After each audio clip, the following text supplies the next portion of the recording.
Hello and welcome back to the Overwatch Pacific Championship, Week 8, Day number 1. It is a 4-day event as well this weekend, so something exciting to look forward to there. I'm Dallas Easy Fighter D, joining me here on the couch, Matt Smite Ross and Kevin Admiral Walker, and we've just seen Fireball take down Sun Sister 3-0. Now it's going to be the sister team from Japan, DeToNator.GOLD, taking them on, seeing if they can come up with a better result than obviously Sun Sister were able to come up with.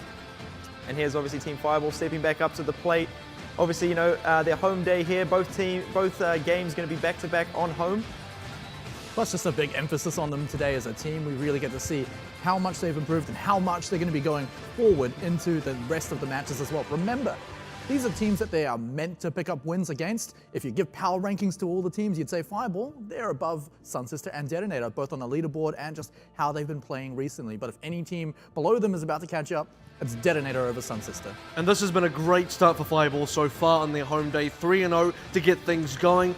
I wouldn't be surprised if, you know, Fireball were looking for another 3-0 to close out their home side, but DeToNator, I believe they are a tougher team than Sun Sister right now. I believe DeToNator have shown much stronger performances lately, and this should be a much closer game as well. Avril, I've got to just extend a little bit on what you said as well. I think DeToNator are the team to beat Fireball today. We're going to see an upset this round robin, and it's going to be this match. It's going to be DeToNator against Fireball on their home day. It's going to go to 5 matches. It's crazy that that's the upset. DeToNator beats Fireball is the upset. It's the upset. Maybe we'll see a bigger one, but I mean, hey, look, we're talking about big upsets, right? Upset.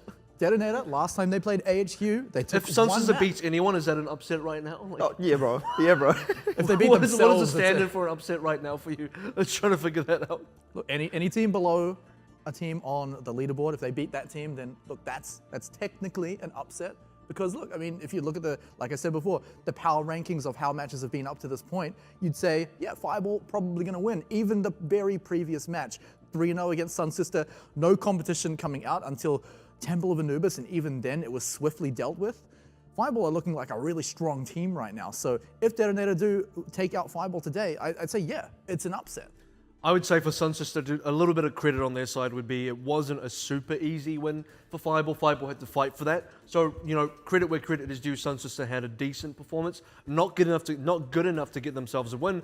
And it's unfortunate because if they're not going to beat DeToNator, they've got to try and beat Fireball. And so far, both of those teams have 3-0 them. DeToNator, like I said, have looked stronger and stronger, much now above Sun Sister. We had a 3-2 Sun Sister versus DeToNator game. Now that was a 3-0, so now both teams that are 3-0 Sun Sister going up against each other. That's why I'm expecting this to be much closer, because DeToNator have stepped up so much more than Sun Sister have so far.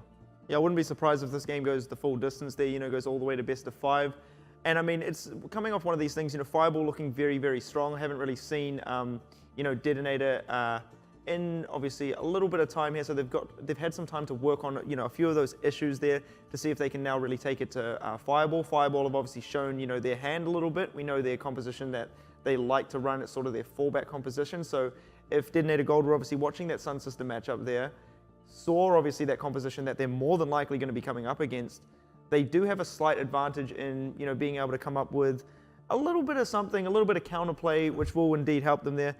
What is going on there, though? If we can quickly switch over to the feed, they're having a little bit of a canoodle there. This is the pre-match warm-up. Come over here, Easy. What? No way, Jose, mate. You can come over here and sit on Papa Easy's knee, mate. Like, Look, I think we'll probably see that next week out of Fireball, but look, okay, so also on Fireball, on their map draft as well, they're the home team.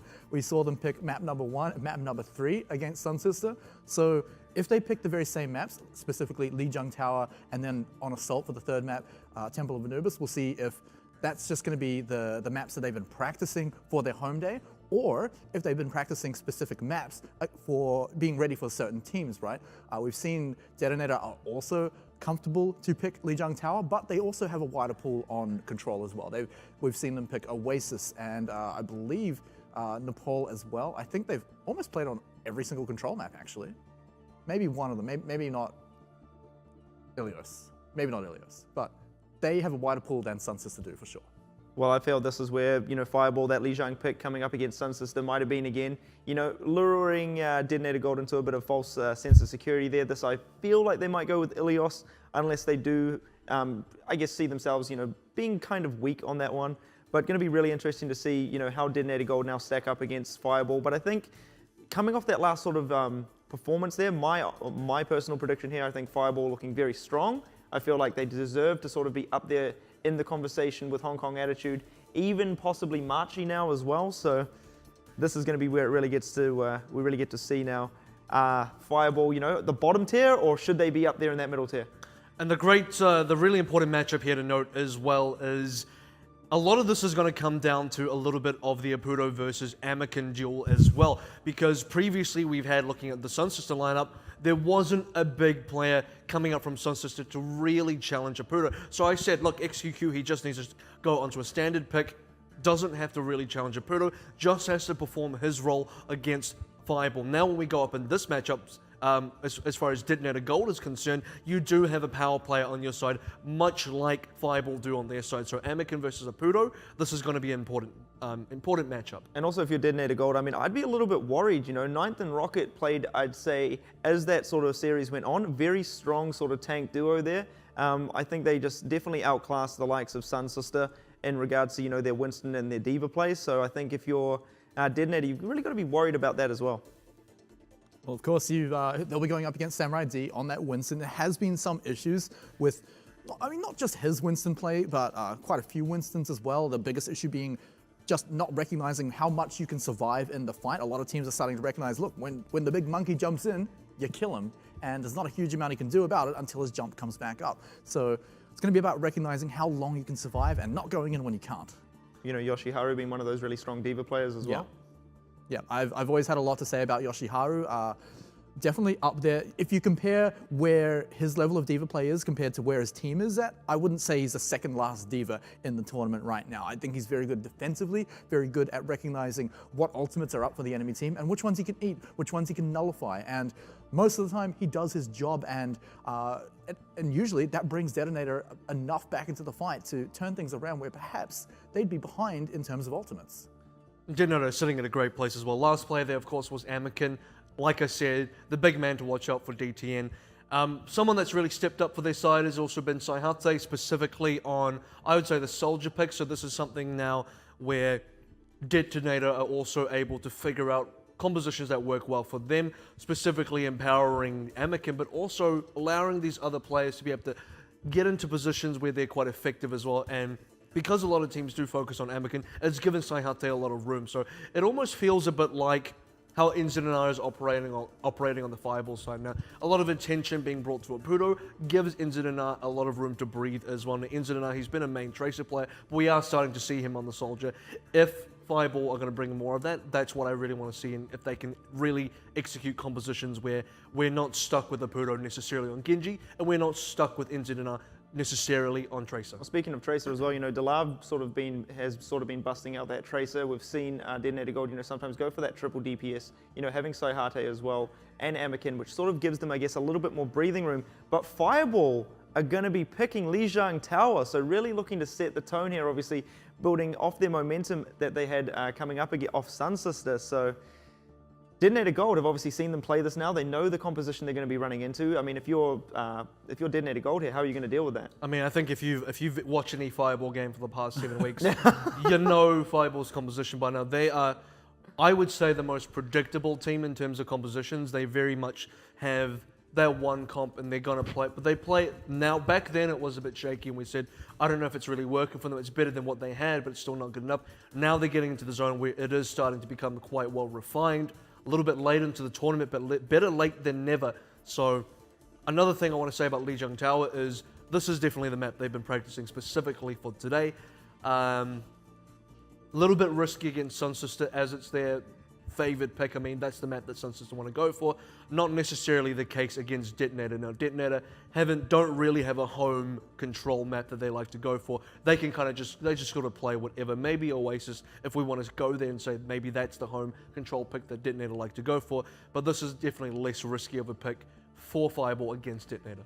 The thing is, though, I mean, DeToNator are still practiced in Lijiang Tower. You kind of have to be in, you know, a tournament where almost everyone else is picking Lijiang Tower. So they're at least comfortable on it. But like you said, right, it's not like Sun Sister where it's their favored map. The one thing I want to see out of DeToNator today is if their Pharah composition is just not working against Fireball's full-on dive, then I don't want to see it played. I want to see it swapped as soon as possible, not halfway into the match, not 90% into the point. It needs to be swapped at the most comfortable time. Swapping it too late is worse than just not swapping it at all. And so this is something Abel mentioned as well, you know, those sort of, those DPS players on the side of DeToNator.GOLD are really going to have to lift. We've obviously seen, you know, when that pressure gets put onto a Pudo, NZ, you know, has a lot of room to sort of breathe with there. So I think this is going to have to be sort of, I guess, DPS against DPS there. You know, Yoshiharu is definitely going to be able to hold his own because he's more than likely going to be on that D.Va. I mean, what's Ninth doing with that Reaper there? Surely that's not a happening thing. I never trust the players' picks until they are outside the spawn door. And even then, sometimes it's just scouting Hanzos. But in any case, it's going to be a pretty standard composition coming out from Fireball. No surprises here. There almost never are. But DeToNator also running that dive, not opting for any kind of shield-based composition to try and make a standoff on Control Center. If we were ever going to see a composition like that, it would be here. Maybe on Night Market, but here we are in Control Center. Both teams running dive. Can the Zenyatta survive? Yeah, Kurlos has to be careful up in the back lines. We've seen him get taken out very early into a lot of these engagements already. Even trades coming out across the board, but Fireball getting things started early here. Picking off Dodeloff as well, so that's going to be a big one for them as the Zenyatta down for the side of DeToNator.GOLD, as the rest of the team are likely to follow. And now the cap opens up here. Fireball all over this. Looks like they should be able to get themselves the first cap here. Going to be able to force the rest of these players back. And indeed, Fireball looking very strong in that first engagement there. Samurai D actually being the first player to fall in that fight as well, and it just comes back to what I was saying at the start of the match, right? It's these Winstons needing to recognize how long they can survive in the fight, because so many teams now are just turning their attention straight to the monkey, taking him out of the fight, and then just using that numbers advantage, because it's not like a Genji where it's kind of tricky to hit him, or even like a Tracer where you can just have your damage nullified. Winston's just very simple, just get inside the barrier and shoot him with the Discord Orb on top of him. Well, there we go, the double flank is up in the back lines. Pick up Kurlos. Now DeToNator looking to move in, taking down Zalfix as well. So now no support here for the side of Fireball. Can their tanks and their damage find what needs to be done up in the back lines of the side of DeToNator? Indeed, they do manage to pick themselves up a few. The Dragon Blade not going to be able to come out for the side of DeToNator, but Apudo finds his sword, finds the kills here, and he's definitely going to be able to hold onto this cap for the side of Fireball. And DeToNator, they might be sitting back thinking, okay, look, we baited out the Dragon Blade from Fireball, sorry, DeToNator, yeah. So they're going to be looking at the point, 50% towards it. They've got Dragon Blade of their own for Anakin, but Fireball have Sound Barrier. This is the same thing that happened to Sun Sister. If Anakin's going to get any value out of it, he's going to have to either wait for that Sound Barrier to be used already, or try and pick someone off before it's even used. And you have to be so sneaky to be able to do that. It's going to be such a tough task for him. So Saihate actually getting himself up in the back line. Samurai D taken out there. Nice dash to finish him off. But the sound barrier as well, they're going to be all over the side of Fireball, pushing them through this one. Now Kurlos finally taken out into this fight.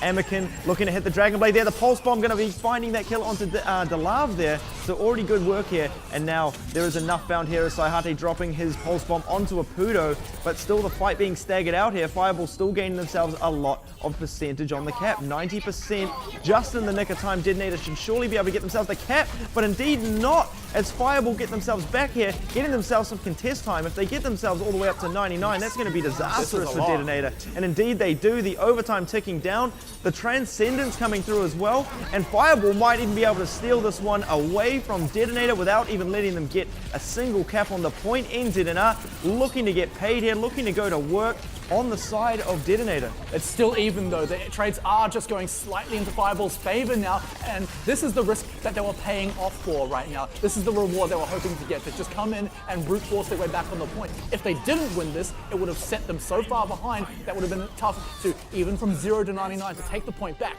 But their gamble paid off, and they do come back in and take the point.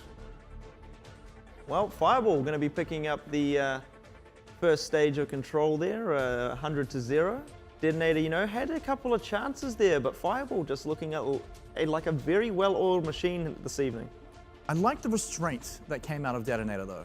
I like the restraint of recognizing, look, our Dragon Blade, in a similar way to Sun Sister, would not have an effect against Sound Barrier. We wouldn't be able to pick up the kills quick enough. We don't have a nano boost to throw in it or anything. So they instead use a preemptive Transcendence, right, to keep everyone alive and just force out, like, say, if you don't use ultimates to match this, then we are just going to win the fight without using Dragon Blade. So Sound Barrier comes out and it's a bit of a game of chicken there. And DeToNator did come out on top of that fight.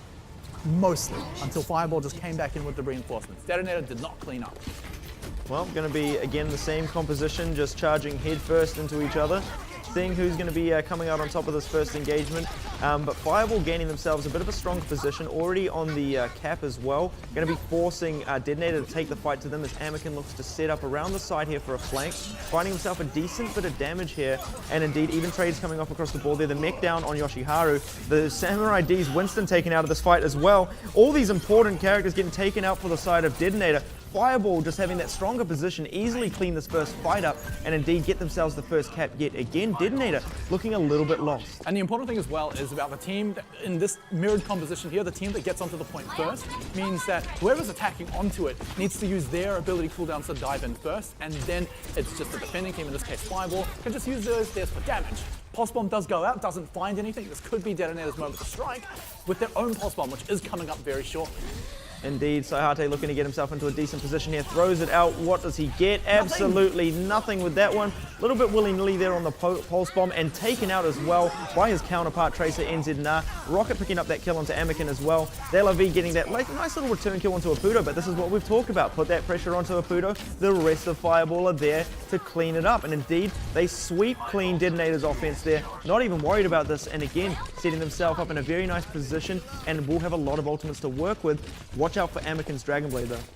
But it's also going to be matched by Apudo's Dragon Blade if they want to bring it out, right? There's also a sound barrier for DeToNator though. That's going to be the big difference. It will keep Anakin alive, and also with Fireball having no sound barrier as well, their members are surely to fall to Anakin's Dragon Blade. They're going to have to use both to get in here, because Anakin, if he dies with his Dragon Blade, then surely that's just going to set them way too far back to have a hope of coming back. This is the defining fight for DeToNator to come in. Indeed, and the Transcendences come out at mirror times there, but Apudo picking himself up that first kill onto DeLaV, the self-destruct as well, and the Pulse Bomb. It's explosions all around here for Fireball, and not the good kind that DeToNator were looking for, because their team was getting absolutely cleaned up right here. Fireball on 80%, wiping that fight out as well. DeToNator are going to need to come up with an almost ultless fight win coming into this next one. Only going to have the Primal Rage and the Sound Barrier, or Pulse Bomb as well popping up, so they will have a bit to work with actually. Oh, but they don't have Dragon Blade, which they could have held on for this last fight. I said that was the defining one. They could have made a defining one here as well, but with the pick at the start of the fight onto their Zenyatta as well, this is surely a lost fight for DeToNator. Yeah, Ninth going to be taking out Anakin a bit there, so a lot of damage already being lost here for the side of DeToNator, but they're picking up some kills onto the support of Fireball, so this is absolutely huge for them now. If they can outplay these last few players left here, and indeed Saihate taking the mech out from Ninth as well, that's going to be Rocket taken out. So DeToNator out of nowhere looking to get themselves onto this cap. Overtime ticking down, but these last few Fireball players are just so elusive. Look at Apudo. What do you have to deal with them? They finally take him out and get themselves the cap. And now Fireball should easily be able to build up these ultimates and get back into the next fight. Oh, but they're throwing in the risky play once more. Pushed off, oh, not pushed off the edge actually, but look, Fireball are coming in. They've managed to pick up a few kills. Are they doing it again? They don't even need ultimates here as that raw fragging ability. Look at that Zenyatta there from Kurlos. He's definitely turning up in this stage here on Lijiang Tower, not getting taken out early at all, and now Dodoloff in a spot of bother here, getting pressured by NZNR, will easily be able to clean him up. Not worried about that one, and overtime again, ticking down. Yoshi needs to get on the point, catches it just in time. Pulse Bomb being thrown out there from NZNR, but with that sound barrier as well for the side of Fireball, they should easily be able to clean up these tanks as they try to contest. But where is the rest of DeToNator? They need to get themselves back in, but all these ultimates for Fireball, they should be able to just clean up these players and indeed pick themselves up the second on night markets there. I talked about a bit of a risky play coming back in for Fireball, but honestly, just measuring the reinforcements coming out for DeToNator, they knew that Fireball knew that they would have enough members by the time they got back in, because DeToNator had already lost quite a few members in their trades. Yeah, they won, they took the point back, but Apudo had managed to keep himself alive for long enough that they were low, they would have trades back, and Fireball came back in with a good numbers advantage just to clean up. Now, the key fights as well were just where DeToNator were expecting to win those fights. They were expecting to come in with Dragon Blade as well, and that was the big one, right? Anakin threw it out. Their team had already lost that fight. There was no way he was going to get that short of a miracle, and that is not the sort of play you need to come out. Fireball are looking way too consistent to die to things like that. Well, the change up here from DeToNator, and I like this because obviously the mirror matchup not working out too well for them, already being down 2-0. It's going to be that triple DPS, Saihate on the Tracer, Anakin on the Farah here. They find themselves up here to start it off, but Fireball answering back there. Nice rocket there onto Zelfix to finish him off. And now they just need to clean up these last few Fireball players. Can they get themselves the first cap for the first time in the... Oh, nice rocket. Onto rocket, no less, as well. So DeToNator should get themselves the first cap here. And looking good here from DeToNator. Nice changer. It's an interesting composition, though, because when you've got Yoshiharu on the Soldier, he's reasonably left undefended, right? You don't have many people apart from your own Winston to dive back on because there's no Diva. Anakin's not great at defending for his Soldier. So Fireball had the option of just straight up diving on top of Yoshiharu, and there's not a huge amount he can do about it if they just throw everyone at him. Good decision from Fireball to go through the white room to sort of make life a little bit hard for Anakin. We'll be getting very close to that barrage, and NZNR doing that pincer technique. They're getting across the bridge right in and behind DeToNator, but they fall back. They deal with the issue that is NZNR. The barrage coming through there, going to be picking up Kurlos, and it's going to be picking up a second there as well. And now Anakin needs to come up big, and he's finding the kills that he needs because Yoshi's right there as well. Apudo looking to run away, keep himself alive. Anakin not having a bar of it at all will finish him off, and DeToNator keeping themselves in control yet again. And this is the opposite side of what I said before the match. If Farah wasn't working, swap off it soon. But this is working fantastically. Fireball are not finding the targets on the ground quick enough before Anakin's finding value. He's hitting so many direct rocket hits as well, and there's no other fire in the sky for him to tunnel vision against. He's actually picking up the kills, actually defending against his team, and as well, DeToNator, they're saving their own ultimates. It's now that Apudo has Dragon Blade, and along with Sound Barrier, which will keep him alive long enough, they can actually clean this up, especially with resets. They throw it out, the Dragon Blade coming through, Dodolov taken out into this one. Nice pressure put straight onto Apudo, forcing him out of this fight. The Transcendence now coming through from Kurlos as well. Can DeToNator, though, keep themselves sustained enough through these fights and then pick the kills up after the Transcendence? A couple coming through here. Watch out for Anakin, though. He's just been the absolute key player now for DeToNator in these fights there. Again, landing such great direct hits there, being very elusive himself as well.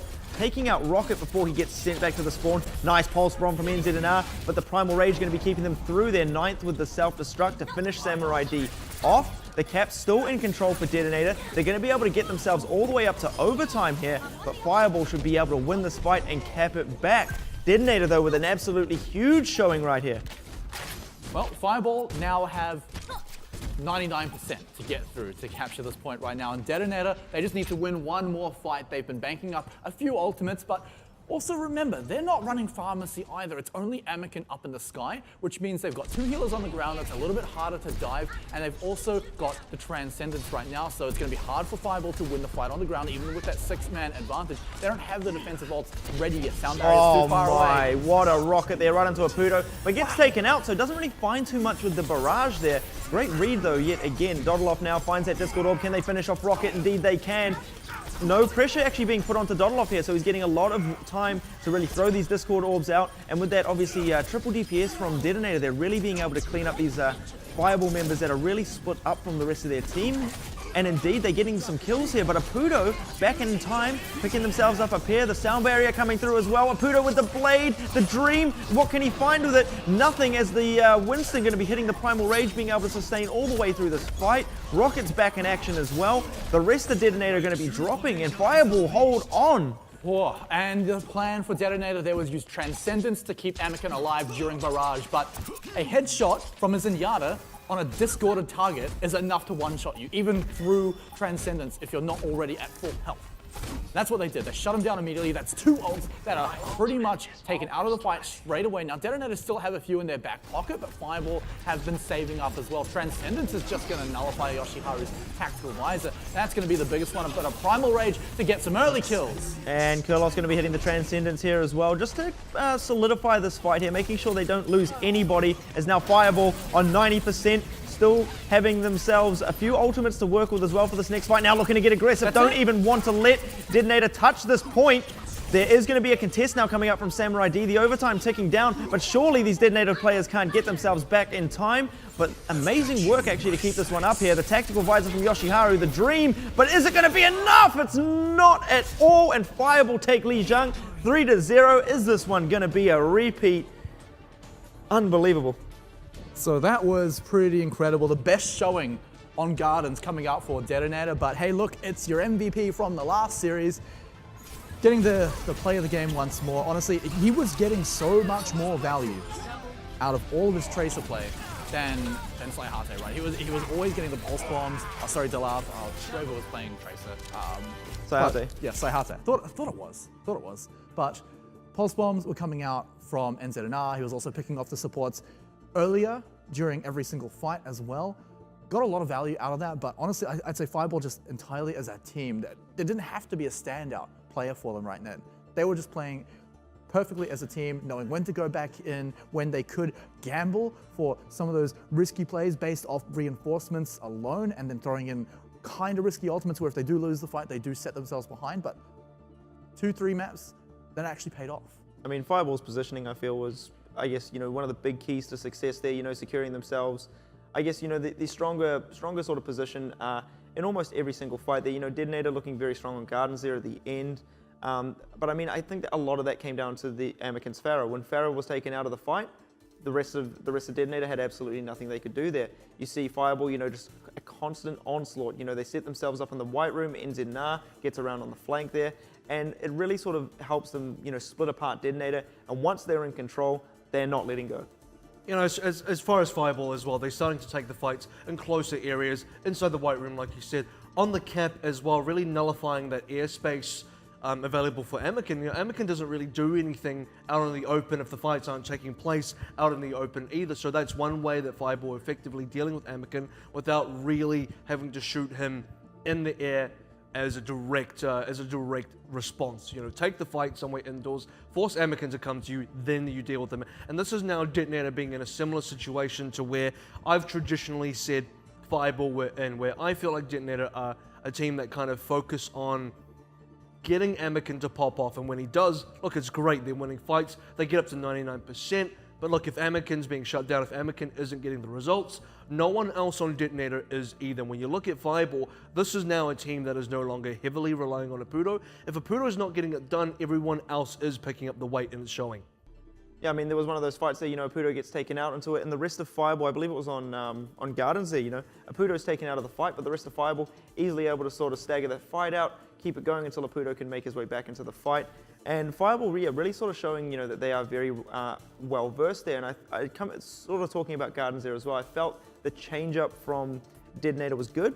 I liked that. I thought that was where they were having obviously the most success. But as you mentioned as well, once you sort of nullify Amiken's, support on the Pharaoh there, the rest of the players are just falling a little bit too short. And I mean, I think it was Yoshiharu on the Soldier as well. Didn't really feel like he had much of an impact into that. And I think you mentioned as well, it's just because once they sort of put pressure onto him, they don't really have, a secondary tank to really fall back on and help him there.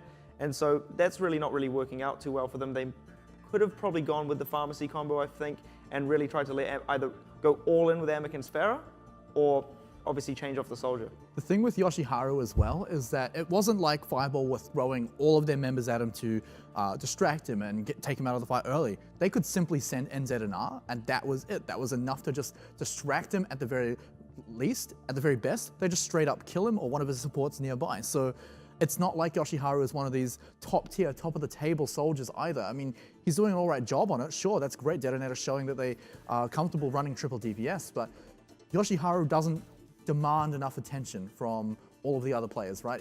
You can send one Tracer and that is enough. I actually quite like the fact that Donaloff ran Zenyatta on the ground. One of the problems I said that Sun Sister had was because Night Owl was constantly on the Mercy, and because XQQ was playing quite high up in the sky, that Mercy was not really affecting the rest of his team in a positive way. That Mercy wasn't really healing anybody else, and also made it kind of a factor for Zetman dying and diving in to be quite risky. Now, when you have the Zenyatta on the ground as well, you still can have quite a decent amount of healing for that Pharaoh play for Amiken, but you add the extra damage onto the ground. The Discord Orb really helps the targeting coming out from DeToNator as well. You saw that, but I think you're right. The other DPSs were kind of lacking. You mentioned Yoshiharu as one of them. I'm going to say that Sayhate didn't really get in there either, and it was really kind of prevalent on Control Center. There were a few moments when we were watching the point of view from Sayhate, and just really difficult positioning from him, using blinks really early, not really banking blinks in there. Forced recalls quite early as well, losing duels to Kurlos in a 1v1 in terms of Tracer versus Zenyatta. When you switch it onto NZNR, the guy's getting kills, he's getting pulse bomb kills, regular kills, sideways kills, upside down kills, you name it. Australian kills, if we're talking upside down. But yeah, okay, bit of a stretch, sorry guys, but look, We're in New Zealand, it's even yeah. further down. Yeah, even more upside down, right? But also, if we're going to compare even more players, right, the two Winstons, right, Rocket was doing his job, getting in, harassing, putting the shield down. But the most important part is he was surviving, getting out in time. Samurai D, even if he got in there and did everything else, got the job done, got the kill onto one of the supports, he wasn't getting out. And that was most often happening on Control Center, but it still extended onto the other two stages as well. So I feel like that comparison as well, Rocket just, because he's been playing Winston almost exclusively, he's actually just very much outperforming Samurai D2. The other thing I sort of want to note there as well was, they had the mirror matchup for the first two stages there, and after the first stage, we've obviously seen Fireball definitely outclass DeToNator when it comes to playing that sort of dive composition. Why would you sort of try to go into stage number 2 there, try it again when you've already seen it doesn't really work for you? I think what DeToNator needed to do is they needed to be a little bit more reactive there. They needed to go for maybe that triple DPS, maybe even 3 tank sort of composition. Try and change something up, because when you're trying to play Fireball's game, which they're obviously better than you are at playing that sort of composition, they needed to change something up quicker. Obviously, if they'd had a sort of similar performance to Gardens on stage number 2, can't remember in which order we played them, but then they obviously would have been able to sort of work out some of those kinks there, coming into stage number 3 and maybe being able to sort of pick themselves up, at least a map in control there. So I think a little bit of a late change coming up from DeToNator was also a detriment to their loss. It's a little bit awkward, right? Because Night Market is a map that just really favors dive. Like, a lot of teams run it. Maybe you can throw in a soldier there. That's probably the biggest change they could make. But you could see that they were willing to make a change when we did get to Gardens. And I see a shocked face. We'll touch on that just after this. But they did change. They changed on Gardens when that's a map that they can comfortably do it on. Night Market, I feel like they just weren't practiced in running anything else at that time. So staying on that, probably the very likely reason that they didn't change anything up there. Better to play what you're safe at rather than changing anything up, which is just too risky. But they practiced something else on Gardens and it worked the best out of 3 stages. But hey, what was that map we just saw? So yeah, DeToNator going to be picking Eichenwalde. Eichenwalde. And funnily enough, we've actually seen Fireball. Can you vault? I don't know, you could vault.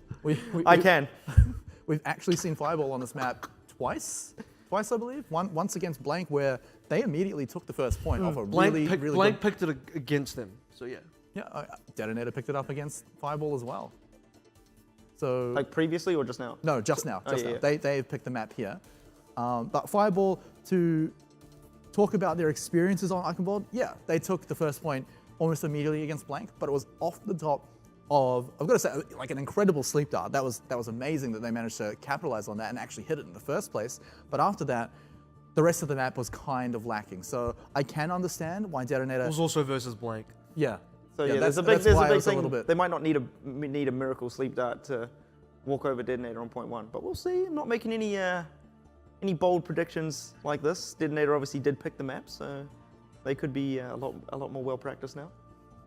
I mean, it's definitely an interesting spanner to throw into the works. I mean, if you're Fireball, you're sitting here thinking, oh, maybe they're going to pick Kings Row or even Hollywood, but Eichenwalde, it's only been played like twice. But, with Fireball having been one of the teams that have actually played on it before, have done well on at least the first points, it's again a bit of a risky pick to come into it, but it is a plan coming out for DeToNator. They are trying to do something a little bit different, trying to work something out. They know that Fireball also are still going to run that dive composition unless Fireball have been practicing something very different. It's just going to be dive even on defense for them here on Eichenwalde. I mean, this is obviously, I think DeToNator really want to sort of use some of those open spaces, especially on the first and second sections of the map. Obviously, Anakin's Pharaoh was very strong on control, so I somewhat expect that to come back into play into this. But obviously, when you get to if they do manage to get themselves to the third section of the map, that's where they're going to run into a few issues. I feel Fireball obviously showing very good positioning all around. I mean, third checkpoint is a tough point to crack for any team, really. But we'll talk about that once we get to it, if we even do, because I don't think we've seen third checkpoint at all. It's kind of like Gibraltar. We haven't seen it just yet. Oh no, we did see Gibraltar third checkpoint once, but Eichenwalde, I'm reasonably sure we have not just yet. But like I said, are we going to see a repeat of the first point performance by Fireball? Are they just going to immediately storm it, hit a miraculous sleep dart, or just through better team play, take it out straight away? But again, it's also going to be about their defense as well, right? I've talked about how they always run that dive, and they're doing it once more on Eichenwalde. Well, it's actually going to be a Puto soldier coming through, so something a little bit different. And this offensive lineup here from DeToNator, very interesting. You know, Saihate on the Mei, Yoshiharu going to be bringing up the Zarya here. And look at this position that DeToNator are going for. They've definitely been practicing this one. Really loving the fact they've got themselves control of this high ground there. Nice Mei wall as well to push themselves over. So, my goodness. So this is you know, a play that teams have done before to try and storm up onto the high ground, but instead they're going through the gateway there to try and find some picks there, but not really finding anything. Not the most advantageous positions. Of course, going up on this balcony is really what it's all about, trying to deny any kind of defense from Fireball, who now look like they're the attacking team, trying to storm up onto the high ground. This is where DeToNator wanted to get the advantage. Now they're on the point saying, you have to come to us. And Fireball have also already used their biotic grenade, so they need to pick themselves up a kill. Saihate going to be the first to get dropped there. Samurai D finding that return kill of his own. Now Anakin needs to get this pressure put onto him. NZ&R is all over him, but if Anakin can really just sit up there and unleash, that's what they're really looking for. Apudo, great sort of return back here, and Dex Anakin down up on the high ground there as well. Ninth going to be taking out Dodloff as the support there as well, and surely now Fireball cleaning up these last few DeToNator members, going to be able to stabilize off this. And very patient defense there from Fireball as well. Loved how they sort of fell back there and waited for DeToNator to sort of overcommit. Quick swap up from Anakin as well over onto that Genji. So now they're actually going to have an option that's not just they actually have an option to dive on top of Apudo, because he was also a bit of a problem. Even on the low ground, he can still shoot up there. They've swapped off the Mei, they're just going full-on brawl composition, walking up to the point, and once more saying, you have to come to us. Well, Dodloff with the nano boost coming up now as well. De La V almost with a sound barrier. Samurai D going to be losing his shield here. Doesn't connect with the charge, but Rocket going to be taken out early into this fight. The Fire Strike lands, but NZ&R again all over them. Now the nano boosted tactical visor coming through from Apudo. Not really finding too much with it, as it's just going to force the rest of DeToNator back and reset until the next fight. That was 3 ultimates used on a fight that was essentially already in Fireball's advantage. They were already set to win that. So that's quite a greedy play, and this is something that DeToNator need to punish. They do have the Graviton coming up.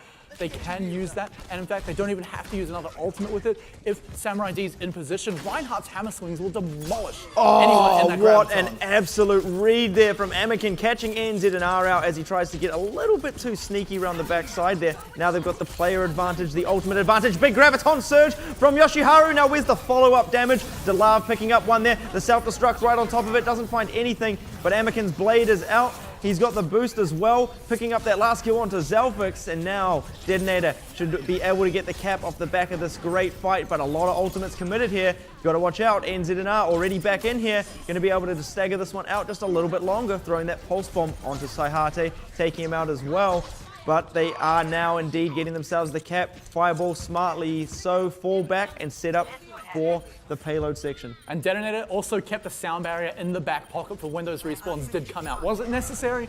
Perhaps not, but it doesn't matter because they did manage to get the point, and all off the back of Fireball committing 3 ultimates to, like I said, a fight that they'd already won. Now changing up their composition once more to go up and challenge that dive, the high ground as well, keeping Fireball away from that advantage. Apudo, if he's up there, is going to be incredibly dangerous, and Anakin as well needs to build up to that Dragon Blade once more to really, truly challenge Apudo. Well, I really like Saihate, obviously, if they, Saihate switching over to the Soldier, what they're going to be obviously trying to do, set him up on the high ground. If they do that and he can stay moderately uncontested, this is going to be looking great for DeToNator to really build off that momentum from point number 1, but they need to win this next fight, but that's not looking good, as Rocket jumping straight into the back lines there, would obviously have Ninth by his side as well, taking out the 2 supports for the side of DeToNator, and sorry, rather for DeToNator. Oh my goodness, almost losing my train of thought there as the fight just staggers out ever so slightly there. And NZ&R just going to be sitting up in the front lines here as he will start to look for a flanking position. Just throws out the pulse bomb, but it gets eaten for dinner. No worries there. And now DeToNator need to cash in on this one and push forward.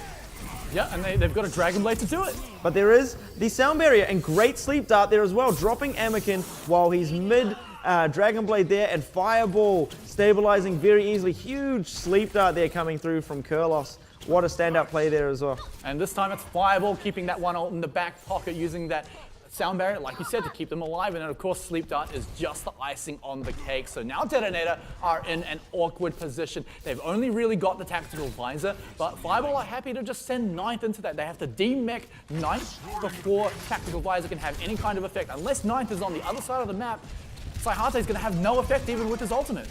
Well, Saihate looking to get himself into some positioning there. They managed to catch NZNR, and again, this is always a good start when you take out NZNR. He's been so very, very strong for the side of Fireball. Rocket getting taken out here now as well. Saihate still just not even needing to commit that tactical visor just yet. The self-destruct going to be staggering this fight out for the side of Fireball, and now Saihate answering back. But look at all these ultimates here for the side of DeToNator. Have so much to work with. NZNR finding that kill onto Delav.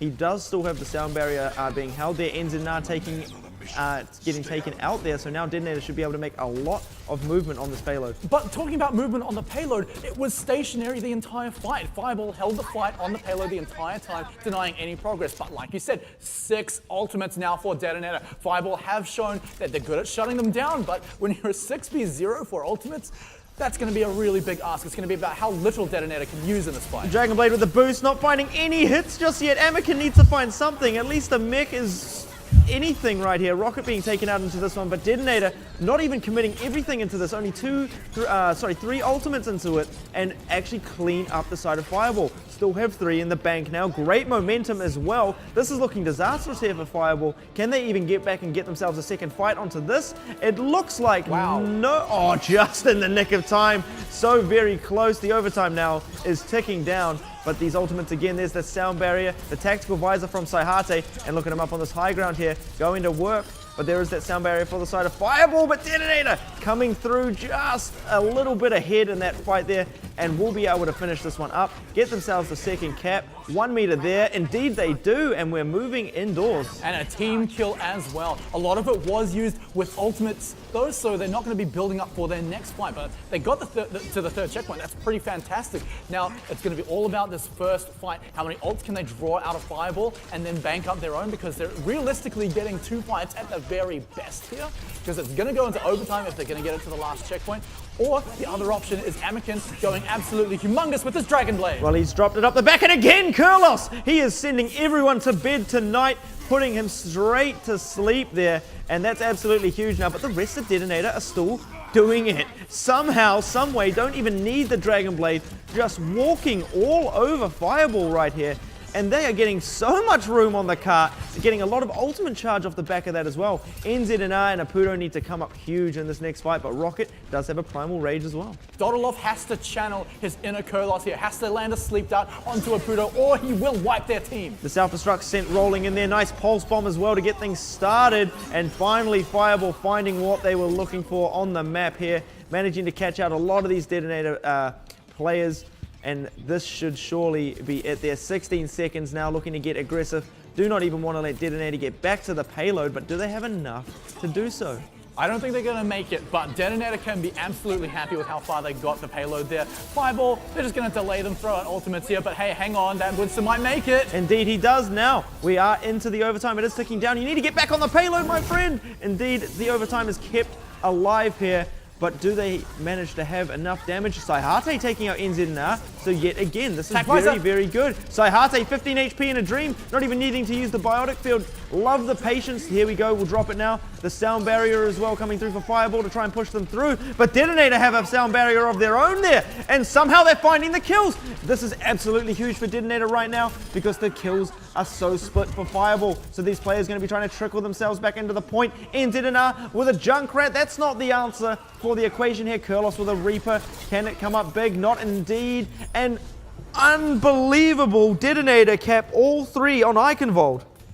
So those were some also very interesting last moment picks as well. Usually you'll see things like May come out just to delay time on the payload into as much overtime as possible, give you the respawn advantage if you can pick up any kills at all. Reaper though, pretty interesting. Also you mentioned that Junkrat too. That's pretty Fireball style, I've got to say, but also the first time I've seen it happen. I mean, surely it was, you've won. Okay, you've done it. So you've done it. Unless it was like, I can really get back there super fast with my bomb. I called though, like, I didn't think DeToNator were even going to be able to make it back to the point instead, but hey, look, Samurai D, he proved me wrong. He got back there. He was nano boosted as well, doing a lot of damage. And also, if you looked at the start of that fight, just at the moment they hit the payload, Fireball had actually already killed 2 people, so it was already a 4v6. Yet that tactical visor absolutely kept them in the fight. Yeah, Saihate being a very big player there on the final point, and you can see DeToNator obviously very well versed on Eichenwalde here, so I expect to see something very interesting on their defense. Yeah, I mean, look, DeToNator, I don't expect them to pull out anything too interesting. It's just going to be about recognizing what are Fireball going to do? What are they going to do on attack? It's not likely they're going to run something interesting like DeToNator did with the Mei using the wall to get over, but then in the end just swapping up to a tank composition anyway. It's going to be about reading it because you know Fireball, they're just going to run Rocket, Winston composition, everything around that. Have Apudo very likely going to be up on that Genji. You know that they're going to be running very heavy dive. You know that you've got to be able to shut that down or at the very least match it with your own. But there it is. It's also going to be Saihate, going to be on the Soldier. That's the big difference. And I think that's a good call. Yeah, I mean, that's one of the keys to victory they had on their offense, so surely it should come up big on the defense.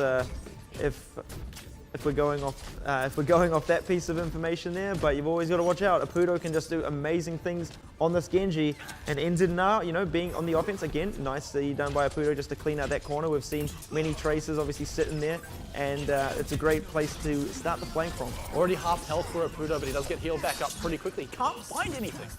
Well, Anakin though going to be the one that gets found by 9th there, so already a good start now for Fireball as they force these DeToNator players off the high ground. But not at all, as DeToNator find an answer, get themselves back through, but right into Apudo's melee attack here, and his Ninja Stars is now getting all the resets he's looking for there, all up in the grill of the side of DeToNator, and already has a Dragon Blade built up as well. Well, it's no surprise he got like, what, 4 or 5 Swift Strikes into that.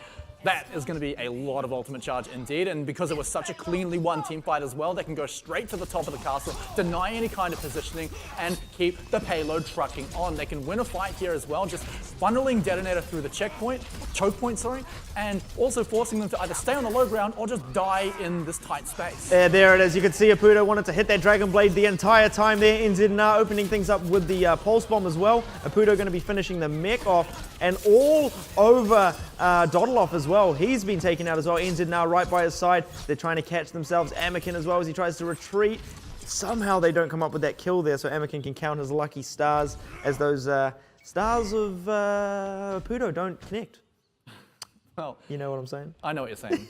DeToNator though, they've got a pretty good combo of their own, the Nano Visor, but hey, look, this payload is already halfway through. DeToNator have no chance at all. No, they do storm the high ground, so they do get that position. There's the Visor. That's huge there, picking that first one up on a Rocket. Does have the boost as well, looking for a second onto Apudo. Does clean that one up as well. The mech's going to be taken out of this on top, so DeToNator, great bit of defense here, getting themselves right back into the fight. Now they've stabilized, and this is such a hard part of the payload section to push it past. Yeah, the big difference now is that DeToNator are already up on that high ground. Fireball don't have to try and defend from it first, so now they've got to try and storm the castle, or at least just send up their divers, send up Apudo, even 9th there just to contest it as well. So DeToNator, they're in a bit more of a strong position, but you can already see Fireball running up to storm the castle, but it's going to be them going through the choke point this time. Yeah, you've got to watch out for NZNR as well. They're always very sneaky, looking to get himself in a nice flanking position. Saihate dropping very low here. And Delav going to be taken out by the Pulse Bomb. Saihate to follow, and again, these Fireball players don't even need these ultimates. The Transcendence came through from Kurlos, getting themselves a few kills off the back of that, but Amakin not having a bar of it at all, hitting the Dragon Blade, picking up a few here, and this is surely now DeToNator's fight that they are going to be winning here. Yeah, Amakin, sometimes he can turn it around, and this is one of those times, even with his team down a few members, Dragon Blade's enough to come back in. That's the DPS odds gone though. Fireball, they've still got one in their pocket. They've still got Apudo, and we've seen the magic that he can do. It's going to be on Saihate to try and get that tactical visor up in time, because it's going to be quite hard to stop a Dragon Blading Apudo. If Yoshiharu can hit a sleep tart, that's fantastic, but that's such a huge ask as well. Even though we've seen it come out from Kurlos quite a lot. Well, a bit of back and forth now from both of these teams, just looking to build a little bit more ultimate charge here. Anakin slightly getting pressured, and now Fireball have gained themselves control of the high ground. And you can see DeToNator almost stacking up there. It's going to be the willy-nilly self-destruct, but it's not willy-nilly when you take out both of the supports. Oh my goodness, Yoshiharu with the huge double. This is when Fireball already need to pull out of this fight. That was absolutely huge. Zelfix actually committed the sound barrier in that as well, so this is absolutely great for DeToNator. There is no reason at all for those supports to die. That was the most telegraphed self-destruct I've ever seen. But Fireball, well, they're going to be reeling from that one, but they still do have 2.5 minutes to go. So DeToNator, they commit one ultimate, win a fight fairly easily, but also Fireball did back out. They didn't lose too many members, didn't lose too much ultimate charge as well. But hey, look, they've got a pet Winston. Are they going to deal with him? Now the self-destruct with the Dragon Blade as well. Now Fireball coming out on top of this engagement. Anakin being pressured up here by Kurlos. Kurlos on the flank there, not even scared of a Genji. And Fireball, very dominant fight there, wiping out DeToNator.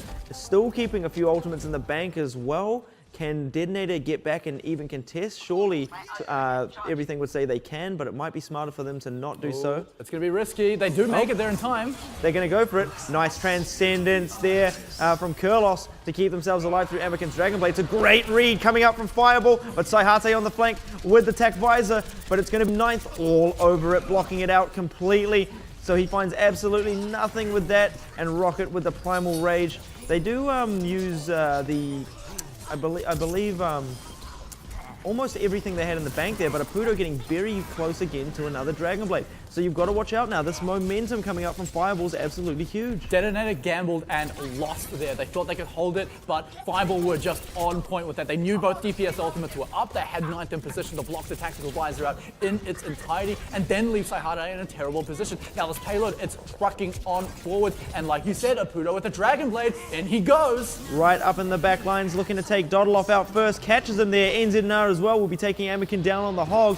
Look at Apudo looking again for these squishies up in the back line. NZNR with a pulse bomb. DeToNator though finding themselves a few return kills here. There is that Primal Rage coming through for the side of DeToNator, but it's not long for this world as NZNR is just there to finish him off now. Look at this, the stagger defense. Nice hook there from Anakin.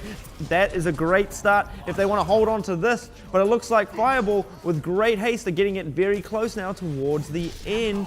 But DeToNator are indeed stabilizing. Minute 45 left on the clock. Fireball do back off, and that's because they've got a fair amount of ultimates as well, but they still need to build up to their DPS ones. They need to be able to clear DeToNator out very cleanly, otherwise they're not going to get distance on the payload because of those respawns as well. Anakin swapping onto that Roadhog as well, just looking for those cheeky hook kills. They're breaking it down there. The sound barrier now coming through. The self-destruct comes out, but Ninth's one is slightly better there. The transcendence as well to let Fireball just keep brawling on this payload, and they're definitely flexing all over DeToNator right now, just pushing them off the cart. It's the tactical visor from Saihate, doesn't find enough with it, and Fireball coming up with all of these kills here.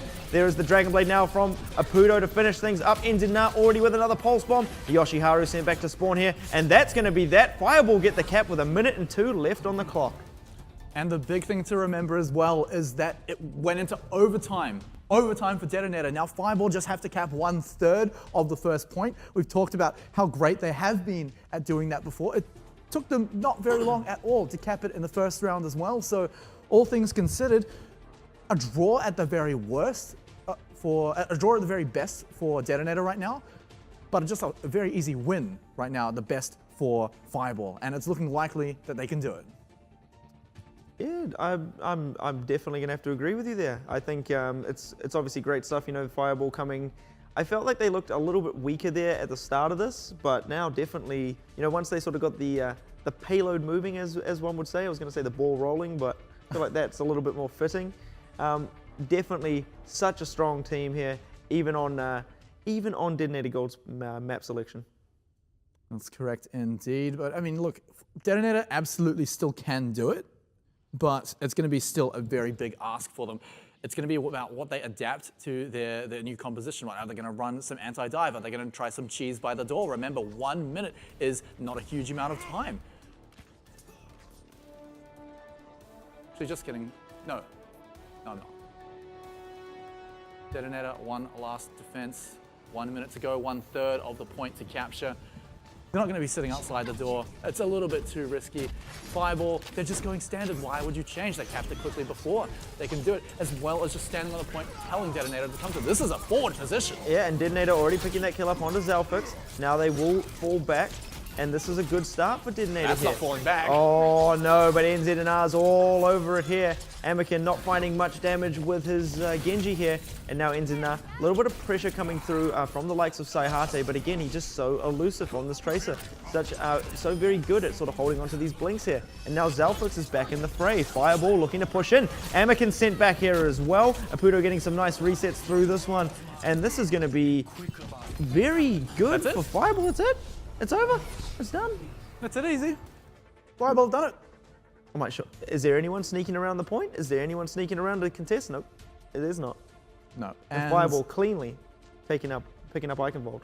And you could see just from the forward positioning during time bank, DeToNator looking to hopefully get like a bit of a cheeky kill at the start, and they did. They did pick up a kill, but the aggression from Fireball, they just went straight on in, and their flankers still picked up enough damage. Remember, the person that they killed on Fireball was just a Lucio.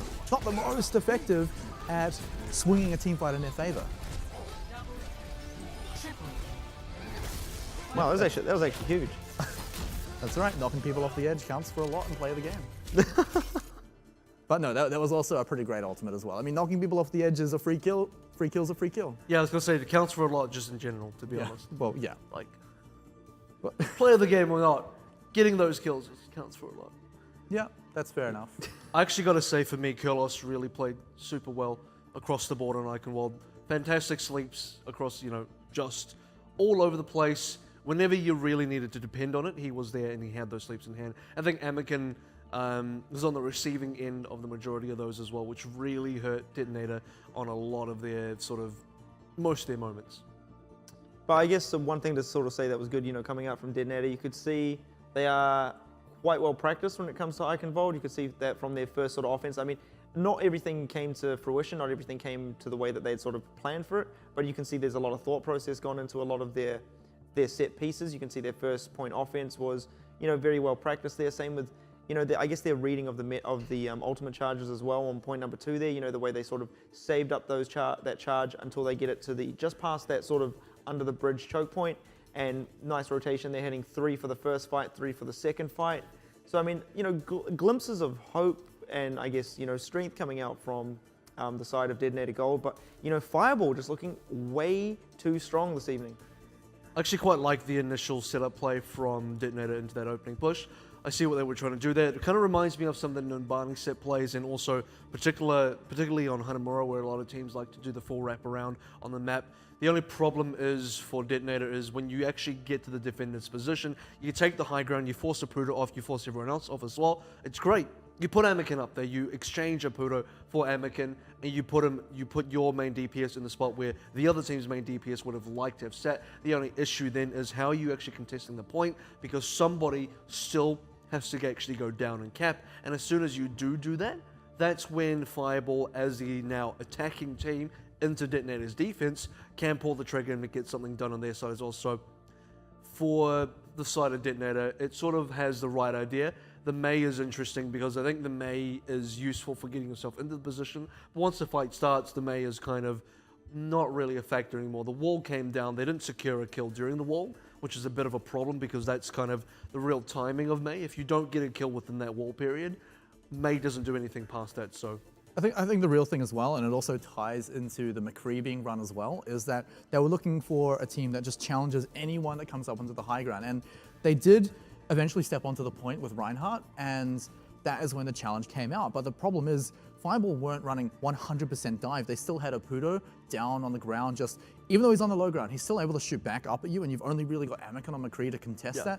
Amakin's job as well is to just have that threat zone in that tight and close space. Anyone tries to dive up onto you, Flashbang is there to keep your team alive, and I think that's what DeToNator were trying to read into Fireball, hey look, they're just going to run 100% dive, but they weren't. Fireball could still fight back even from that low ground. The problem I have with those type of plays is they take a decent amount of time to set up. It's not like a attack where you just immediately dive in. You know the result very quickly. Did we win? Did we lose? If we lose, cool. Go for a reset and just push again. For those type of plays, you spend a decent amount of time getting the full wraparound. If you then lose, the amount of time you lose is like 2 pushes worth. So I mean, it's a big setback to lose a play like that. And we've seen it on Numbani as well. Cool, you did the full wraparound, but how are you going to cap? It's the defenders don't care. Defenders are like, you took our ground, but okay, we'll sit here because eventually you have to still come down because you have to be the ones capping. We don't do anything here.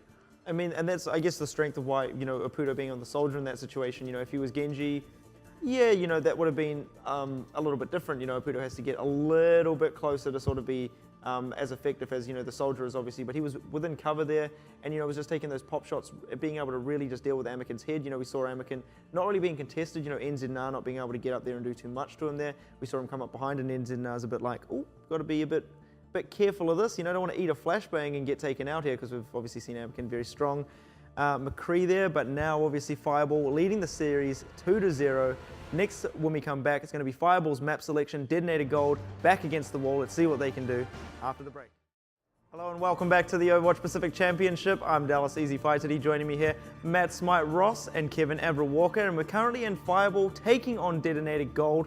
Fireball leading the series 2-0 and looking very dominant this evening as well. Obviously picking up their first series against Sun Sister 3-0 as well. And now Fireball going to be taking us back to Temple of Anubis. So clearly been practicing on these maps specifically for the team, but it could also show that both the Japanese teams looked a little bit weaker on Temple of Anubis specifically, so maybe using that to their advantage as well, but picking it twice in a row against any two teams just shows that it's really Fireball being comfortable on this map, showing that they've practiced it.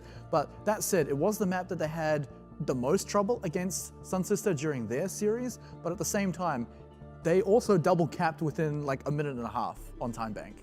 So happy Fireball home day, fellas, because Fireball looking for the 3-0-3 Pete as they're looking for a full 6-0 sweep here, I think, because I mean, you're pretty right about their picks so far. We are seeing this trend with how teams are sort of doing their picks. If you are the home team, you're going to be picking 2 of the first 3 maps. You can just fairly safely practice only one map out of the control pool, 1 map out of the assault pool. It happens to be Lijiang, it happens to be Temple of Anubis, and like you said, Sun Sister had a pretty good showing on Anubis, but I think still, Fireball just a little bit better right off the top, and this is now, I wouldn't be surprised if it was going to be exactly the same against DeToNator, because I think DeToNator, this is kind of a weak performance from them overall, especially based on what we saw against them last week against AHQ.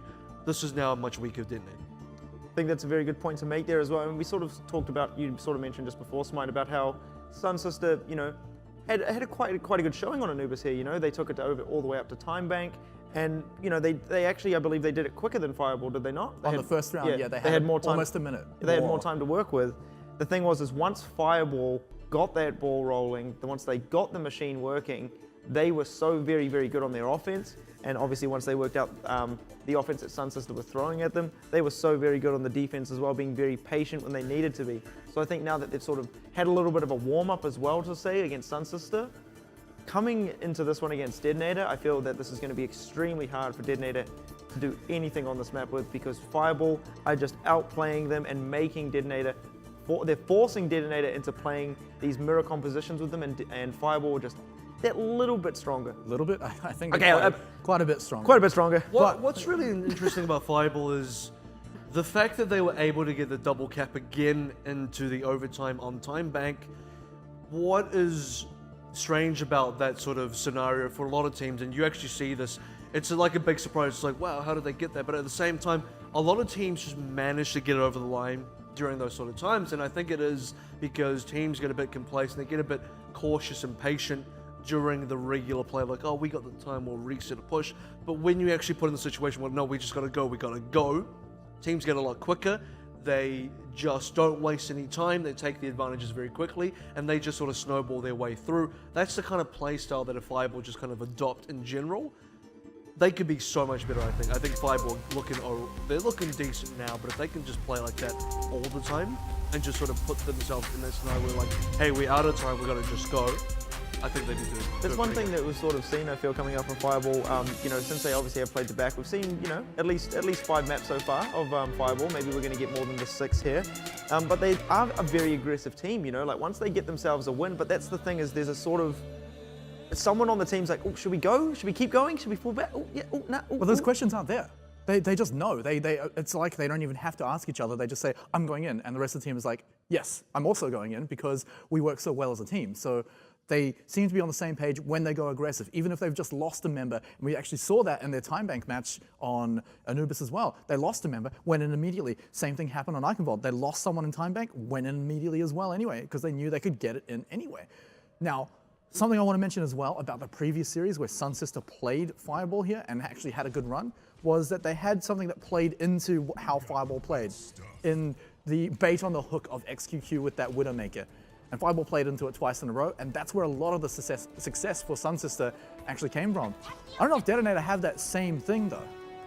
Well, Fireball going on the offensive first up, so a little bit of something different here. But again, something that's not different is that lineup that Fireball are running. Well, where have we seen this walk before? I think every single match so far, but DeToNator running Sombra on their very first point. Not many other teams do this. I think they're the only one in the OPC to do so, and it takes time to get rolling. Fireball needs to go in before the EMP is available. Everyone packed up into a really tight space. DeToNator need to be charging up that EMP very, very quickly and as effectively as they can, but where are the health packs to do that? I'm trying to catch where Saihate sort of repositioned himself to as well. That's going to be a very big one. There he is. He's made a great rotation up there and catches a Pudo as well. So good stuff from DeToNator now, taking out a Pudo, but obviously NZNR still such a big issue to deal with, managing to keep himself alive through this fight, but the rest of the DeToNator squad are there to clean up these few Fireball members. A couple of trades there from 9th, but will it be enough? It looks like it won't be though, as NZNR now finally being taken out, but Apudo should be making his way back into the fight, but with the rest of his team being destroyed there, DeToNator, very nice counterplay coming out from them as Fireball obviously opt for that same route they took in the Sun Sister series. And that was the best shot as well, right, before the EMP is going to be a thing. Now DeToNator going to have that charge. Fireball do have a pulse bomb. If they can find someone with that, fantastic. That should be enough for them to win a fight. But Apudo didn't get a lot of damage done, died very early in that fight, won't have Dragon Blade. Even if he did, EMP shuts down so much of Apudo's mobility that you can just take him out during Dragon Blade. Well, the EMP coming through there. No Fireball members dropping just yet. As I say that, NZNR going to be the first to fall. So Hate taken out of this one without even using the tactical visor. Samurai D gone as well. Now Apudo out of nowhere, finding the Dragon Blade right into a sound barrier though. So I don't think he'll have enough. And oh, great hack as well, stopping him from getting out of that. Amakin with the Dragon Blade of his own, finishing up young Kurlos on the Zenyatta here. But Fireball should easily be able to get themselves back into this fight. And look at that, just mobbed the DeToNator side here, and they are going to be able to pick themselves the first point cap off the back of that. Well, it did take them a few fights to get there, but Fireball, they're pretty happy with that right now. DeToNator, they're going to have to start setting up all the health packs on the second point as well, but NZNR so far forward. But look at this, they're already defending that crucial big health pack down there, and it does get hacked. That's the most important one to worry about. Now, Fireball looking to roll on through. They don't have a Dragon Blade, but a Pulse Bomb can set them up for a win. Oh, Transcendence actually coming out quite early into this one. The Pulse Bomb being thrown directly into it, so a bit of a misplay there coming out from NZNR as he tries to catch himself a pick. Rocket going to be the first to fall here, and Saihate though in a great position. Where did he come from? Hitting that tactical visor. This is the flanking soldier right here, and Saihate's been great at doing so. NZNR will be able to finish him off, but with the rest of his team yet again being taken out there, NZNR falls as well. And just waiting for that Transcendence to be over to get the full value out of the tactical visor. Doesn't even have to get a full team wide. Just a few kills is enough for the respawns for DeToNator to come in and deny Fireball even a third of the point. Luckily for them, Fireball didn't have too much to snowball off anyway, so now they can start saving ultimates, going in for economical pushes because they know DeToNator are going to try and win fights with the EMPs. Now, they have to force out a few other ultimates, right? They have to force out DPS ults or even self-destructs as well, especially Tactical Visor. The more they can force that out, the better. Amakin, though, should be able to get his pulse bomb up. The EMP coming through nicely placed there, but Apudo taking out Dodoloff now. So at least the EMP came through there. Now the Dragon Blade looking to be used to great effect here from Apudo, but all this pressure being put onto him. Very smart play not to commit it into this, and DeToNator going to be picking up this fight on top. Here's the thing though, taking out EMP from the fight only gives you a small window to go into the next fight, right? Fireball, rightly so, did not use any of their ultimates during that fight. I mean, they couldn't because they were hacks, but also saving them up, right? But the thing is, they didn't buy too much out of DeToNator either, right? DeToNator are still building up to their next ult. They're still held on to Sound Barrier. Fireball, they're saving up, but they didn't buy anything new out of DeToNator. They're not in a greater position because if they get EMP'd again, then they're not going to be able to use these ultimates. They can go in now, but not now, actually, just kidding. Coming in from Amakin there, picking himself up here. The two supports holding each other's hands there, and Amakin makes them pay the ultimate price. Well, that's all. That's about the most bargain buy you can get for DeToNator right there. Just easily winning a fight, buying yourself probably about an extra 40 seconds as well, but more importantly, getting yourself closer to that EMP. A difference in the way that we see Dodoloff playing the Sombra, though, is that he's not going in for that poke damage, and more importantly, poke damage onto himself so he can heal up. Oh, Apudo with the Dragon Blade gets baited in a little bit there by Dodoloff managing to get himself out of harm's way. But ninth self-destruct going straight in there. No Diva for the side of DeToNator after that. Enzinar with a pulse bomb, always ever vigilant with this here. But Samurai D finding that kill onto Kurlos, so Zenyatta being taken out of this. The Sound Barrier looking to keep a lot of this Fireball side alive. So Harte being taken out here, but it's a bit of a frantic fight coming through for the side of Fireball here. So DeToNator going to be able to stabilize off the back of this, cleaning up these last few kills as Fireball sort of look a little bit all over the show in that one. A little bit. I mean, they did manage to get 1/3 of the points, so they can be okay with that, but they used a lot of ultimates during that. Now, I was saying something before that fight broke out, and it's that Dodoloff, unlike a lot of other Sombras, doesn't go really far into enemy territory with a safe translocator to get back alive, and getting poke damage, losing health on his own and going to the health pack to heal up, get that ultimate charge. Like you can see, he still doesn't have EMP, and that's even after a full fight's happened. Yeah, well, I mean, that's sort of like what Amakin's all about here, being the one to sort of get aggressive and do that chip damage, gets forced back, and now the hack coming through onto Apudo there, so won't be able to find too much in this. But right onto Dodoloff, he will be able to find everything, isn't even worried about that. But still, DeToNator, though, at that player advantage, ever so slightly, picking up all the supports on the side of Fireball, as well as a tank as well. Enzinar sent back as he catches a Helix Rocket to the face. And DeToNator still holding onto this one. Minute 40 left on the clock. Fireball now do not have that huge ultimate advantage that they did have prior, so they need to find something soon. Apudo got a lot of ultimate charge during that, just getting constant attacks into Samurai D's back there, even through a health pack as well. So he will have Dragon Blade for the next fight, but like we said, not a huge amount else. They don't have anything defensive to keep him alive. And then, of course, EMP is going to shut down his mobility. So even if he does get the Dragon Blade off, he's going to be a sitting duck. He's going to be an easy target for almost anyone to take down, especially Rocket, who can just very easily target even the small hitbox or Genji. Well, a bit of a split fight coming through here. Dodoloff already taking Kurlos down. Going to be using the EMP in this fight. And Apudo, though, does find one. And this is actually even across the board as DeToNator slightly edge ahead as Yoshi manages to pick himself up that kill onto Zalfix here. But Samurai D has that Primal Rage to work with. Will it be enough to keep DeToNator going through this fight? And they might not even need it here. They are slowly edging themselves out on kills yet again, forcing Fireball back, and with 38 seconds left on the clock, things are looking incredibly disastrous for Fireball. And they didn't even get 2/3, they got 62%, which may be the thing that wins it for the game when we come into the next round, but at the same time, they're not going to be able to get a full cap unless they very cleanly wipe the floor with DeToNator right now. Amakin almost getting taken out early into that, eating that Discord Orb. That would have been an absolutely great start now, but with 14 seconds left here, this is most likely going to be the last fight. The self-destruct now being thrown out from Yoshiharu, but Samurai D going to be picking that kill up on the Kurlos, so, I mean, this is a good start again for DeToNator. Saihate just sitting off on the side here with the tactical visor. The self-destruct from the side of Fireball finds nothing, but the Pulse Bomb will find Saihate, and now NZNR, all hopes are now on him. He needs to get a lot done. but it looks like he's not going to be able to come up with too much as Knight's mech and his life are gone. And look at NZ now being sneaky, trying to keep this overtime alive. Indeed, he does. We are still going. Can the rest of Fireball get back onto the point? Looks like no, as NZ catches a shotgun from Saihate. And DeToNator hold that one down. Yeah, pretty fantastic defense, I've got to say. Could have utilized the Sombra a little bit more, like I said, going in, losing a bit of health while doing a bit of damage on your own, collecting ultimate from not just the damage you're doing, but the health you're getting back from your health packs too, something a lot of other teams utilize. So playing very, very conservatively, even down to the Sombra there as well. Fireball, however, just weren't getting value out of Apudo. He was constantly hacked during the fights, even without EMP, even without that. Dodolov was still hacking him just with that right click, shutting down his mobility, and Apudo was just constantly found dead during a lot of these fights. Yeah, Fireball looking a little bit, I'd say, shocked with not being able to get themselves all the way over there. I think DeToNator definitely just impressed me, you know, with their piece of defense on point number 2.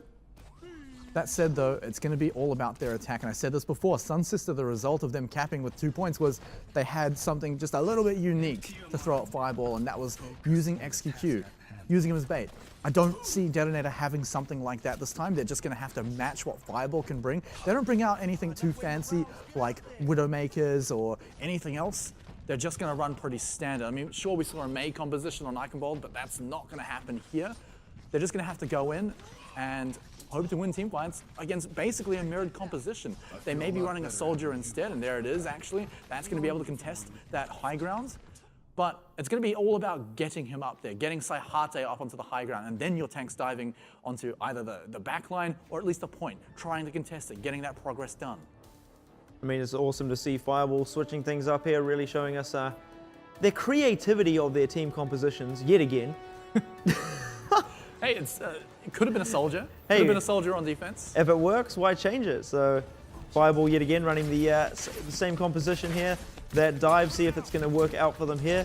Again, as you've just mentioned, Smite, keep an eye on Saihate's position. Oh, but look at this. Fireball taking the fight straight to DeToNator as they run through the choke point there. And both teams almost losing a member, but both do escape. And now DeToNator going to be able to get control of this high ground.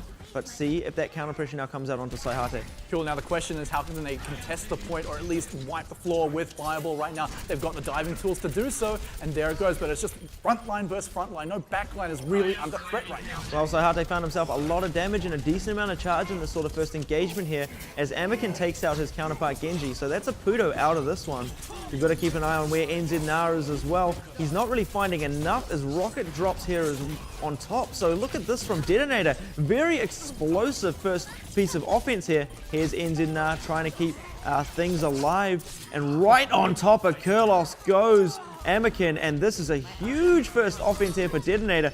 Looks like Fireball might be rethinking their Anubis pick right now. Big thing to talk about there. Saihate, as soon as he was in trouble, Anakin and Yoshiharu just immediately went back up to him and just kept him alive, kept his high ground advantage, and he didn't even have to give it up, let alone die. And so DeToNator, not just from that, because they also picked up a kill at the start of that, they pretty easily steamroll the very first point. Now they have ults to come in. There's no EMP because there's no time. DeToNator can go in. Anakin can go big with this Dragon Blade. Well, Pulse Bomb finds nothing there as well coming out from NZ, so good stuff there. The Dragon Blade coming through from Anakin, picks up Rocket as well. Does have the boost too, keeping himself alive, but Apudo takes out Saihate, so that was damage they very much needed. Now has a Dragon Blade of his own. He's going to be forced out of this fight. Little cheeky, a little whack there into the back of the mech, and Fireball picking up the kills that they so desperately required up on this point number 2. There was so much momentum for DeToNator. Samurai D with the Primal Rage looking to hold on, but it looks like they won't be able to find enough here. Now Fireball,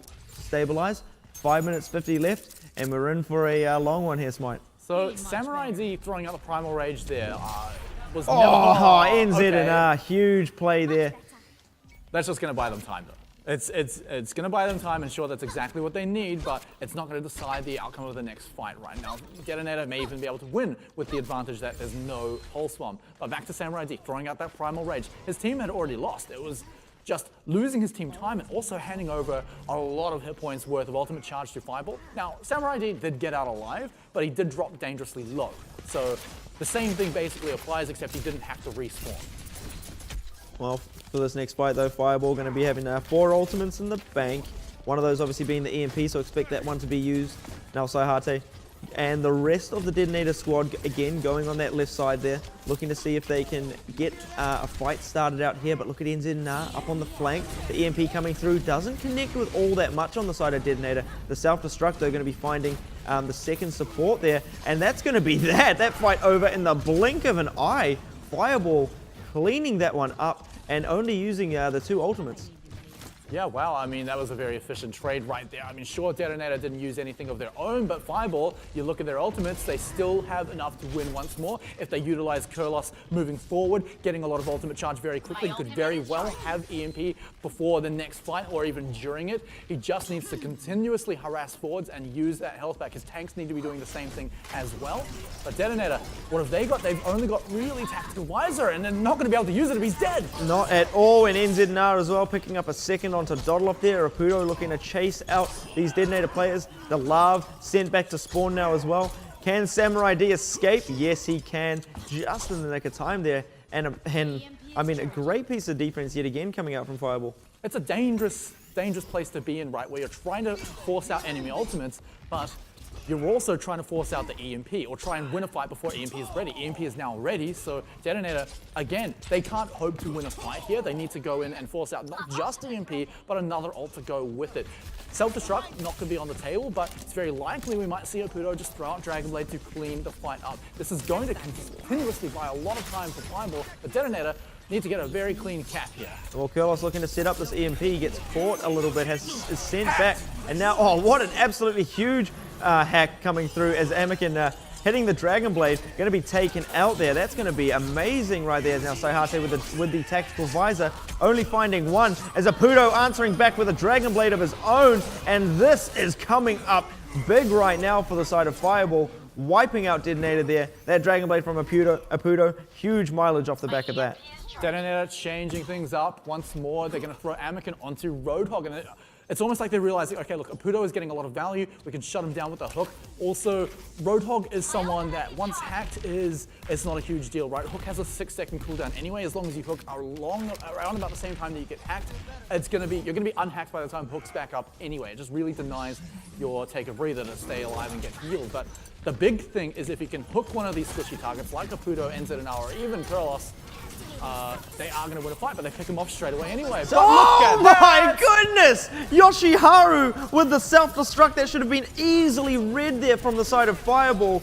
And look at this ninth trying to hold on there with a self-destruct of his own, but this is not a party that that is going to work in, as they read that completely, finds absolutely nothing, but can DeToNator keep the follow-up here. They've got themselves to the first checker marker on the cap here, 35%. They're picking up Zalfix now as well. Where are the rest of these Fireball players? They're managing to keep this one in contest. The EMP coming through there, but Fireball still falling here as DeToNator sustaining through this fight. Unbelievable stuff here. Every single kill here counts for Fireball. They can get the respawners advantage and just overflow DeToNator. That should be enough, but the trades are just too much. DeToNator are getting enough. They might be able to do it. There comes the Nano Boost as well. Aputo doesn't want to let this one go. The Dragon Blade, he's forced to reflect as well, so doesn't find too much with the Dragon Blade. This is huge. Rocket now coming in with the Primal Rage, but Saihate's Tactical Visor does a decent amount of damage, but not enough, as Rocket finding that kill, and now DeToNator not looking in a good position. Their ninth does lose his mech though, or if that Helix Rocket connected, but it does not, as Aputo going to be picking that up as well. And Fireball hold on out of nowhere there, but what a great sort of offense coming from DeToNator. Unbelievable. Let's talk out of nowhere. Triple kill with self-destruct is something that teams are very much going to capitalize on if you let them. And Fireball, they walked into that. DeToNator, and you can see how much progress they got. I'm actually surprised they didn't get 2/3 onto the point here. Saihate is now swapping onto the Reaper, which is an interesting call here. It's going to be looking to shut down Rocket as soon as he comes in, especially if there's a bit of a surprise. But he already knows that there could have been a Roadhog as well. EMP. Already going to be cautious. Kurlos looking to set this one up. He's going to be throwing it out here. that is going to be a great start for the fight. The sound barrier now coming through, almost losing his life there. Rocket as well, still alive in this. Apudo with the Dragon Blade on top. This is amazing stuff coming now from Fireball to hold on to this one. So very close, DeToNator had gotten there. 8 seconds left. Apudo not worried about it at all. Taking out Anakin off the back of this, and now there should surely not even be any kind of overtime to contest, not at all, and Fireball pick it up somehow. And my heart cries out a little bit for DeToNator, who came so very close. Their strongest moment had to be off that triple kill, that self-destruct, but that is not a moment that you can rely on. And even then, they only got 1/3 out of that. The blood from the respawners was enough for Fireball to just turn it around, and this is it. Yeah, I mean, surely. How did they get hit by this, though? I thought they'd obviously read this here. Well, for one thing, their Winston barrier was miles away from anywhere they could actually protect from it as well, and they were running away from DeToNator on the defense as well, so I suppose they were just caught out in a bit of a tricky position, but there's still a lot of line of sight around the defensive point there. There's not a lot of reason to be hit by self-destruct. That was like a pull shot. That's one of those shots where you hit the ball off the wall and it gets in, sink it right down, because he sort of chucked it into the pillar and then it sort of just stopped in the pillar and then dropped down to the area where everyone was waiting for the health pack. And it's really smart because playing against a Sombra composition, they know, like, people are going to be waiting around the health pack. There's a lot of shields down there. Luckily, the shields sort of just dissipated in time as well. But it was, I'm going to say it wasn't an accidental shot, and he did throw it specifically at that pillar to sort of drop it down to the health pack area to get the triple kill. But I think the big difference is, for a lot of these maps, you can't rely on, it's very difficult once a defense is set up to rely on one big play to sort of get you the full cap from 0 all the way through. They didn't even need to get that. They just need to get, what, 62%? Yeah. But even still, it's coming down to the fact that for DeToNator, they didn't secure that first third. They didn't secure that first tick on any of their other pushes. That was their big push to get the first tick. Now, after that, it was the matter of getting from the first tick to that 62%, but they didn't have enough time remaining to sort of get there in the end. What I really like about DeToNator in general is I'm sort of glad they put Anakin off the Sombra pick on their defense and they put Dolof on there, because that was a weak point for their team that I sort of pointed out before. You do not want your superstar DPS player Anakin to be stuck on the Sombra when he needs to be the one dealing the damage on a DPS character. I mean, wasn't XQQ the one that played it for the side of Sun Sister as well? Which is also, I think, a mistake. So I just sort of wanted to highlight that one there as well. So maybe Sun Sister as well, if they didn't have XQQ on the Sombra, might have been able to sort of hold out that point number 2 against Fireball. But Fireball picking up both of their home games, 3-0, back-to-back, looking very good there. Now they're obviously going to be right hot on the trail of Hong Kong Attitude, I believe, who are now only one game ahead of them coming off the back of that. So looking very good for Fireball. Must win almost tonight for Hong Kong Attitude. So very good, I feel. Yeah, they do have a match later on, and it's probably going to be their most contested one, where they do need to pick up a win. It will make the difference on whether they actually start climbing up the ladder or not. But it's going to be against Marchi, right? So it's still going to be a very hard fight. And looking at previous performances, I'd say Marchi are probably the ones favored to win, but not by a huge amount. It's definitely in the realm of possibilities that Hong Kong Attitude do take out a win here. But if you are Fireball, you are praying for Hong Kong Attitude to take a loss here. Well, Fireball actually equaling. I don't know if that's correct. I think Fireball should be on 7. I thought so. I was like, I've been away for a week. Maybe I'm wrong, but fair enough.